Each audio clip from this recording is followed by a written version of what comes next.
somebody's life. All right, let's talk about the nightclub trick. All right. It's not as prevalent as it was in my nightclub days because, I had a nightclub from 1980 to 1988. No, 86. Yeah, 80 to 86.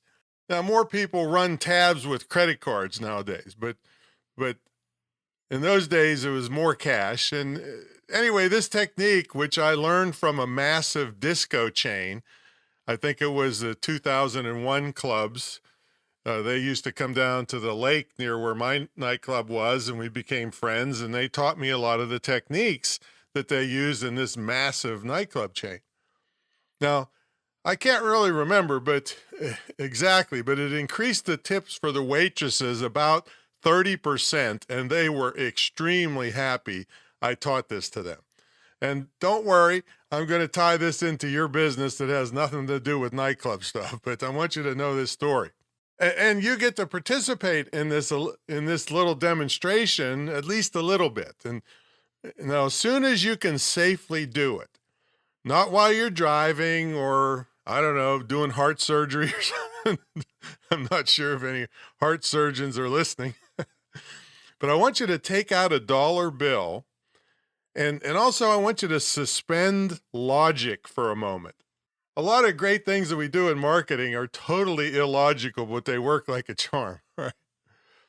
So I want you to hold up the dollar bill and look at it from the front side with George Washington's picture. And if whatever country you're in, if you're listening to this, take your paper money and look at it from, let's say, the front side. And remember, we're suspending logic here. Now, we logically know that whichever way you spend it, it's worth $1. Well, lately, I know the value has gone down, but play along with me here.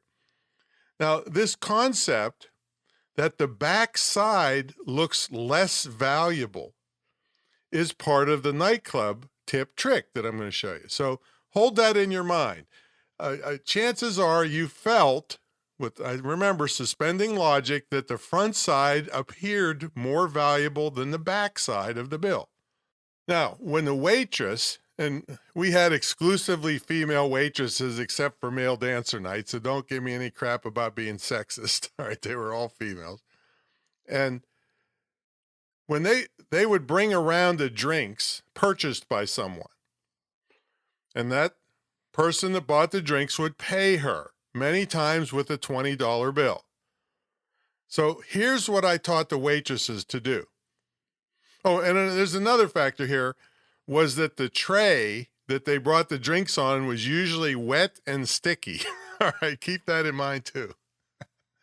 So when the waitress would give the change, she would put the coins first on the tray, if there was any coins. She virtually always got to keep the coins as part of her tip. Now, remember how the back side of the bills looked less valuable?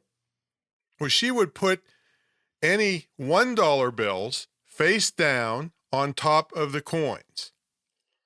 Then the 5s face down on top of the 1s. Then the 10s face down on top of the 5s. And if someone paid with a 50 or 100, the 20s would come next, of course, what? Face down, all right? Now, chances are she wouldn't get the 20s or the 10s. But the 5s and the 1s, they were fair game. So picture this, a dark nightclub. The waitress has delivered drinks. She took the payment and has put the change in a certain way on her tray.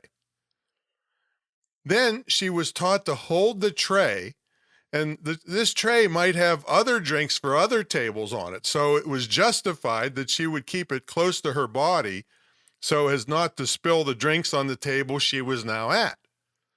So I taught her to just imperceptibly keep the tray a tiny bit out of reach of the person paying.